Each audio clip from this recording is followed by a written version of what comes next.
Hey, what's up guys, Deathman Gaming or James here, and I'm going to be doing a type of video on Advanced Warfare where I just go into a lobby of Team Deathmatch and snipe my heart out with the ransacker.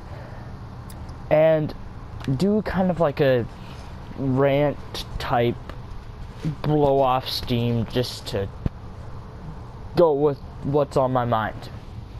Today is I kind of want to do like an introduction, so I kind of want to start off this series strong by first saying this is related to what I'm blowing my off steam about. I got Dying Light as a recycled game. It was $75, and I'm thinking that's ridiculous. Think how much that would cost if it was new. If that was new, that would be like, I want to say around $85–90 for one individual game. So I think that's ridiculous. So that's what I'm getting into this kind of video with overpriced video games. Video games have been getting really overpriced, and I don't know if it's just me, but I think they are, and I don't know if it's just in Canada, or I just think that video games are getting really overpriced. For me, I realize this for me. I realize this. Derek, a Super Soldier, realized this. Gamer Probs realized this. A lot of my good friends realize that video games are getting more expensive, and it's going to be harder for us to get these out or get these games, which really sucks because there's so many good titles coming out. But that's my rant, is overpriced games / customer service in stores and how they deal with things like if you don't want the game after you bought it, and that whole in-store credit idea that EB Games does, which I think is stupid. I really do think that is stupid.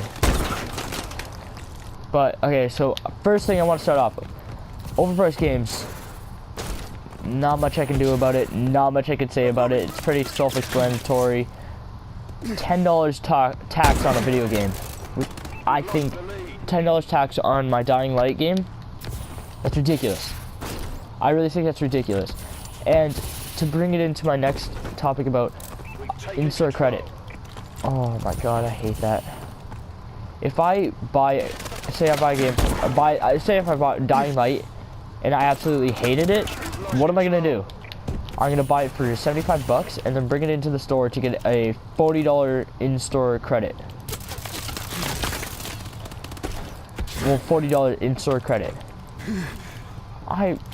You're gonna be pissed. You walk into that store and say, I'd like a refund, and they'd be like, okay, we don't do refunds, but we will do a $40 or an in-store credit. And I would be like, how much would you give me for this? And they would give me not even 75% of the value of the game. I don't know what I'm doing. I honestly can't hit shots this game. I'm gonna keep this though. And you would be pissed too, thinking that you just spent maybe 2 weeks, like, say, because I'm a soccer ref. Oh my god, I can't talk. Sorry, I still have these braces in, still getting adjusted with the talking and the mouth moving. But it's like, I can't believe that they do like an in-store credit that is so low.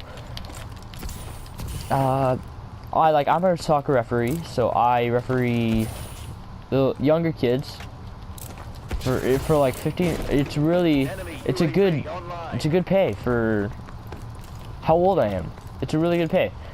That's 2.5 weeks of working just to get that game. And then I walk into that store because I didn't like it, and you give me 75% of that value, or not even 75% of that value. I would be pissed. It's just, I don't know if it's me, but like what they should do is like if you want cash back, then they give you that 60 to 70 range money, because then you still make a profit off of it. That was my fault. That was stupid. Sorry about that. But if you want to trade it in for a different new game, or a couple of old games that you want to get rid of, like if you want to get rid of off the shelves, then you should be able to do that. And say you can go with the guy that's one of the guys that's working, and say, I want, like, say if you want a couple of old games, I say, could I get that and that for the price of this new game? And if it's the old games are too expensive, then you can say no. If the new games if it's like just right, then you can say yes, because you're pretty much making a profit off that. Because people aren't gonna be like, oh, I want, because like some new games, or I want like four old games, and you got them off your shelves. Because most like stores are trying to get rid of those old games so they can make room for the new ones, but they don't just want to throw them out, because that's money that they lost when they bought the games originally.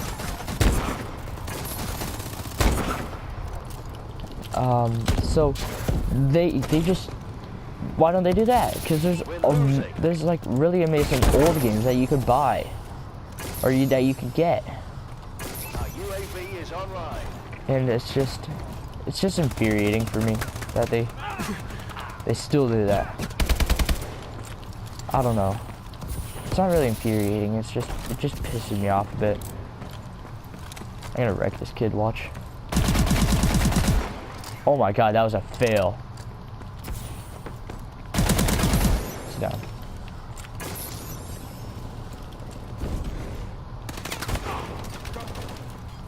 So that's one thing I wanted to talk about. Another thing, let's see. Topic on the same kind of lines. Same sort of lines, let's see. Thing. A great way to get that in-store credit is when you're trading in old consoles and old games. Or if you want that cash back, then like, okay, so I understand where that cashback effect can't play in for that old friggin' Nintendo's. No, I was gonna say Nintendo 64, but people still. No, not really. Actually, yeah, Nintendo. People don't want your old Nintendo 64 with like 4 gigabytes of space left on it. Nobody wants, or however much space it has on it. I have no clue. I never had a Nintendo 64. Never. Well, I've played on one. I think I've played on one before, but I never owned one as a kid. But like nobody wants your old Nintendo 64. So that's where I understand that in-store credit thing, because they don't want to give you money for your old Nintendo 64. So they just say, I can't do in-store credit for that, and they like that, or I can only do in-store credit for that, because then they aren't really losing money. And if they keep that and maybe sell it in 4 or 5 years later, maybe it could actually be worth something. And I did terrible at that game. Whatever. It's been Death Veteran Gaming here as a kind of part 1 to a rant series. I want to say, I don't want to say like rant, but I want to say rant. So, but it's been Death Veteran Gaming, and have a nice day /night/morning, and see you all later.